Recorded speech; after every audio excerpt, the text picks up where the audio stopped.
A cart of groceries that cost you $80 5 years ago costs somewhere closer to $100 today. Same items, same store, same brands. Nothing about what you're buying has changed. What changed is what a dollar actually buys, and it's been quietly shrinking every single year whether you noticed it happening or not. Here's the part almost nobody connects to their own bank account. If the money sitting in your savings account isn't growing at least as fast as that shrinking, you are losing money every single month, even while your balance on the screen keeps going up.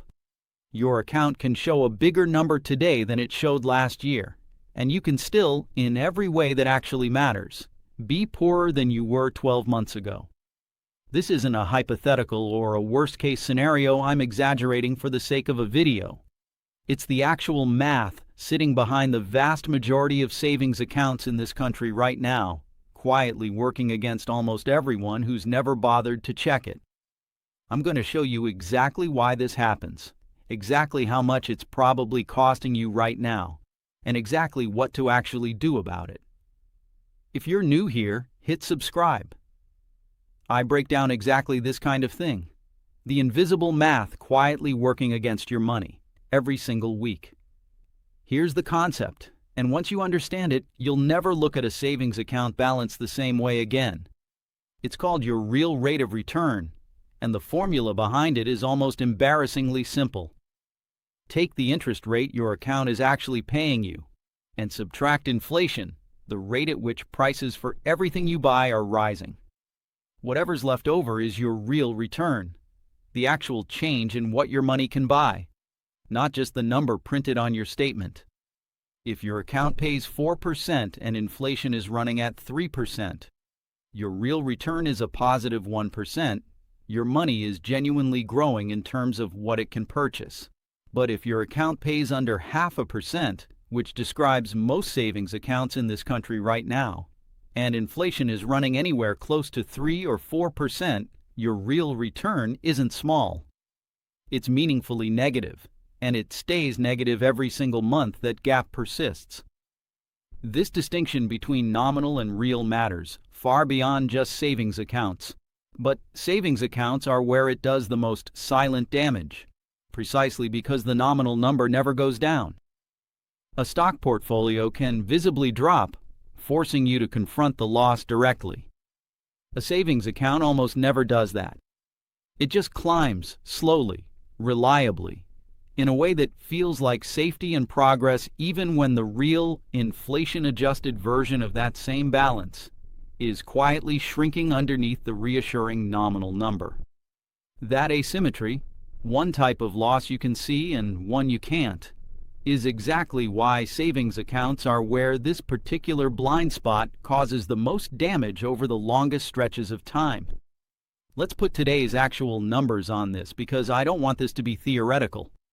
The national average savings account interest rate in this country right now sits at somewhere around 38 to 48/100%, according to the FDIC's own published data. Inflation, depending on which recent monthly reading you look at, has been running somewhere between roughly 3 and 4% over the past year.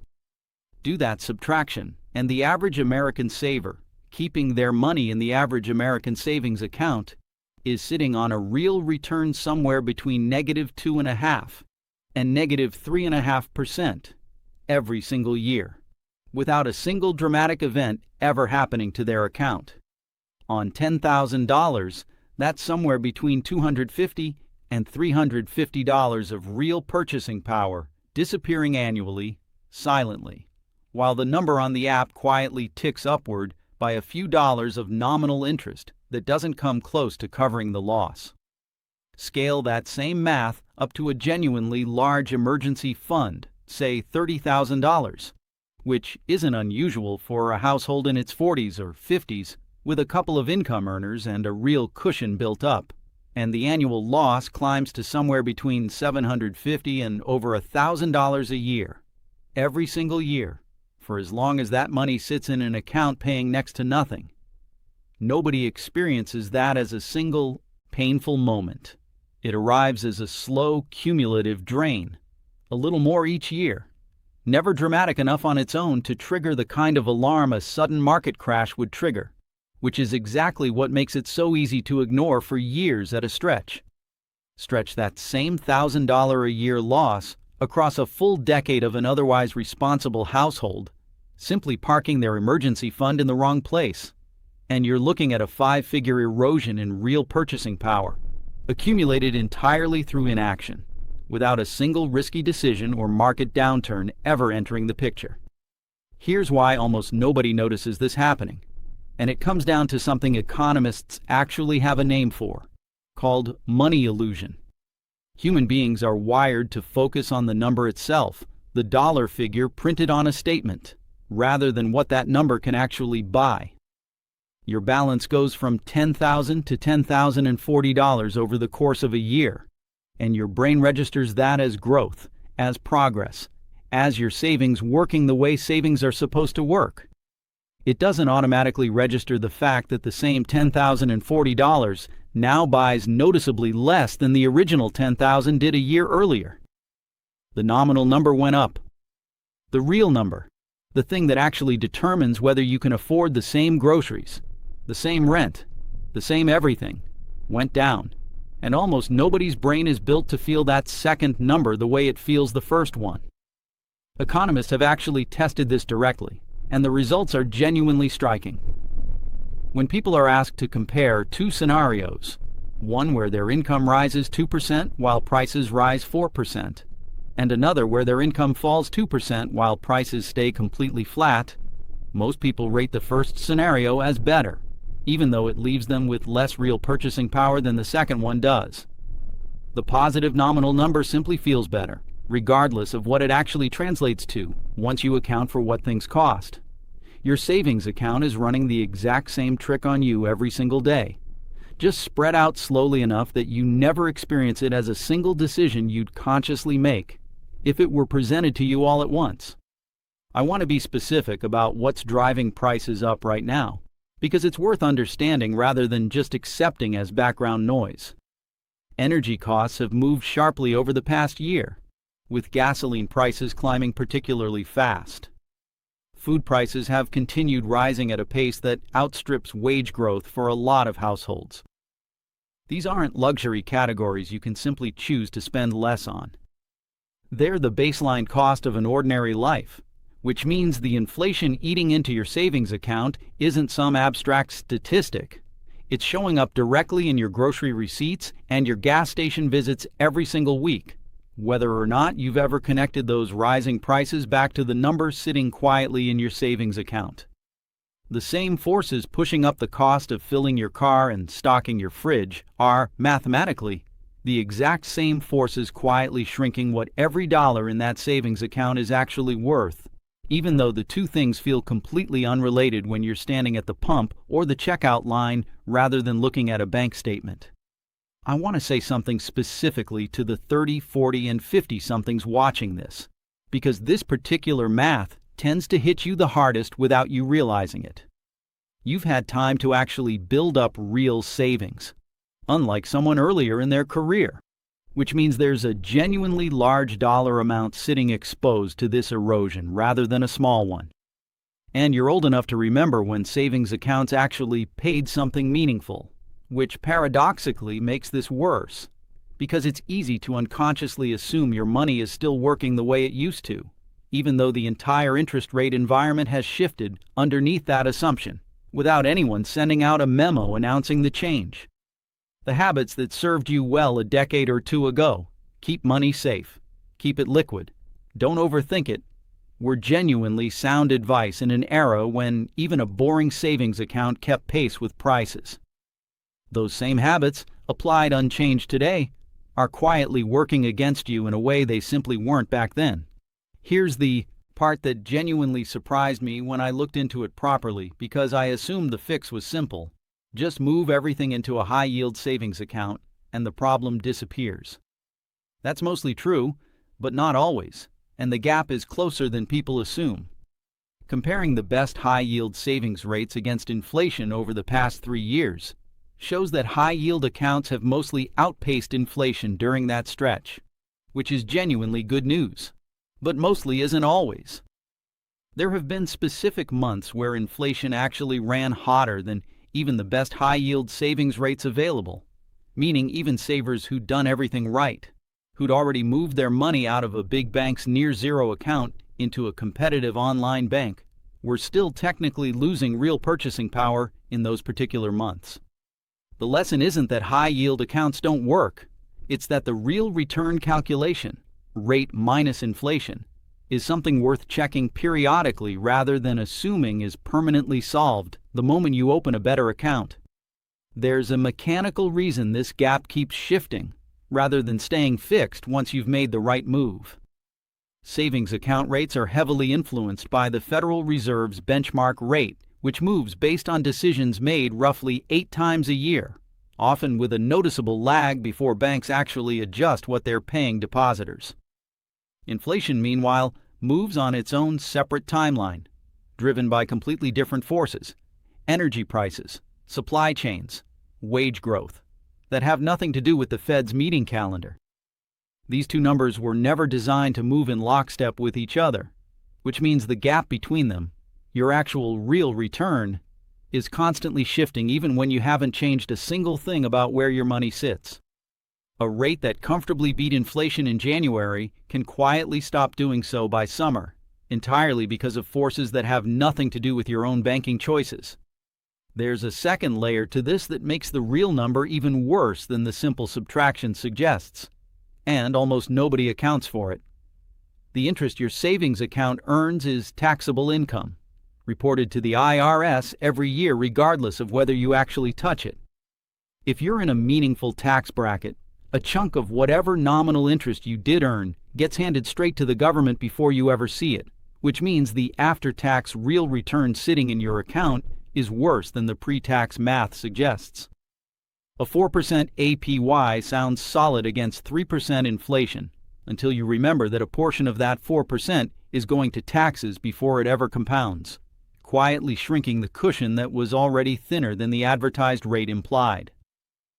For someone in a 22% tax bracket, that 4% APY effectively becomes closer to 3.25% after taxes, which against 3% inflation leaves a real return of barely 0.25%, a razor-thin margin that a single slightly hotter inflation reading could easily wipe out entirely.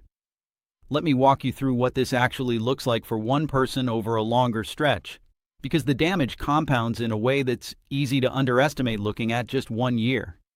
Take a woman I'll call Odette, 52, kept $40,000 in a savings account at the same traditional bank she'd used for over 2 decades, earning close to nothing the entire time, somewhere around 0.1% for most of those years.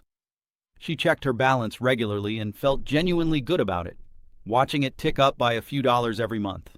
Exactly the money illusion effect working on her exactly as it's designed to. When she finally sat down and calculated her real, inflation-adjusted purchasing power across the previous 8 years, the number was sobering.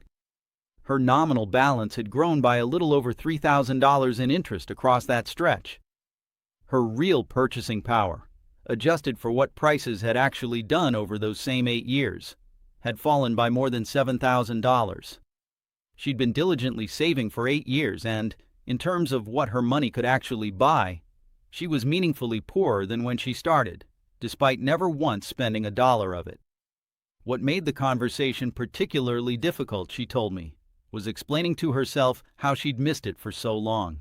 She wasn't careless with money in any other sense. She paid bills on time, avoided debt, checked her balance regularly, all the habits anyone would call responsible. The gap wasn't a discipline problem at all. It was that the one number she was actually watching, the nominal balance, was telling her a completely different story than the one that mattered, and nothing about her banking app was ever going to volunteer the real version unprompted. She had to go looking for it specifically, using a calculation nobody had ever suggested she run, before the gap became visible at all. If you've never actually calculated your own real rate of return, comment below with your current savings account interest rate, because I think a lot of you are going to do that subtraction for the first time right after watching this and find the number more uncomfortable than you expected. It's a genuinely quick calculation, and I'd rather you find out the real number from a comment section than from a slow realization years down the line, the way Odette eventually did. So here's what to actually do about this. First, check your own savings account's actual interest rate today, not what you assumed it was, and compare it honestly against current inflation. If the gap is negative, and for most people at a traditional bank it absolutely is, that alone is reason enough to move your cash somewhere paying meaningfully more. The same high-yield savings accounts I've talked about in other videos, which at least gives you a fighting chance of a positive or close to neutral real return instead of a guaranteed negative one. This check takes about 2 minutes, one number from your bank statement and one number from any recent news article reporting the latest inflation reading. And it's genuinely worth doing today, rather than filing away as something to look into eventually. Second, revisit that comparison periodically, rather than treating it as solved forever the moment you switch accounts. Inflation moves. Savings rates move, often on a different schedule and for different reasons. A rate that comfortably beat inflation last year isn't guaranteed to still be beating it this year. And the only way to know is to actually check both numbers side by side every few months, rather than assuming yesterday's good decision is still today's good decision. I'd suggest tying this check to something you already do regularly, the start of each quarter, or whenever you happen to review your budget, so it becomes a habit rather than something you have to remember to think about from scratch each time.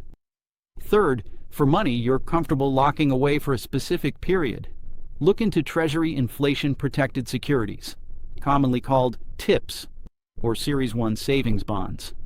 Both backed directly by the federal government, and both specifically designed so their return adjusts along with inflation itself, rather than you having to guess in advance whether a fixed rate will keep pace. They're not the right tool for money you need to access next week, but for a portion of longer-term savings, they solve this exact problem by construction, rather than by hoping you picked a high enough rate. I-bonds in particular are worth knowing about because they're accessible to ordinary savers in relatively small amounts, not just institutional investors. And the inflation adjustment happens automatically twice a year, without you having to do anything beyond simply holding the bond. Let me leave you with someone who caught this early enough to actually change course. A man named Percival, 47, ran the same calculation I just walked you through after a coworker mentioned it offhand and found his own savings, sitting at a big bank paying next to nothing, had been quietly losing real value for years without him noticing. He moved the bulk of it to a high-yield account the same week and put a portion into I-bonds specifically for money he knew he wouldn't need for at least a few years. 18 months later, checking the same real return math again, his purchasing power had actually grown for the first time since he started tracking it. A small but genuinely positive number, instead of the quiet negative one he'd been living with for years, without realizing it.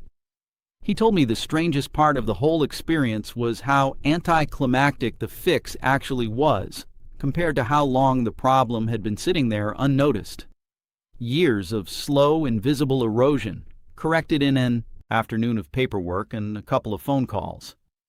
Nothing about the solution required him to save more aggressively, cut his spending, or take on any investment risk he wasn't comfortable with.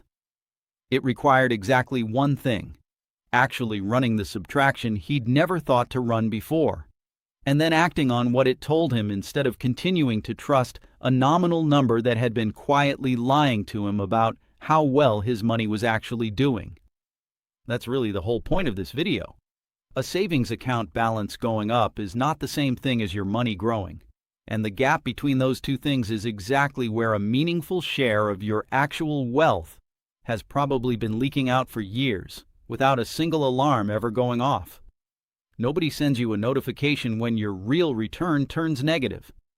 The number on the screen just keeps climbing, quietly, convincingly, right up until the day you actually sit down and do the subtraction yourself. I don't think this is a reason to distrust saving in general, and I'd hate for anyone to walk away from this video thinking the lesson is that saving money doesn't work. It works. It's simply that the account you choose to save it in matters far more than most people ever stop to consider. Because two accounts holding the exact same nominal balance can be doing completely opposite things to your actual wealth, depending on nothing more than the interest rate printed in the fine print. The fix here isn't complicated, and it isn't about saving harder or spending less. It's about making sure the number you're watching, the one that makes you feel good every time you check the app, is actually telling you the truth about what your money can do, rather than a comfortable version of the truth that happens to leave out the one subtraction that matters most. I'm Faisal. Thank you for listening to Sheikh Faisal.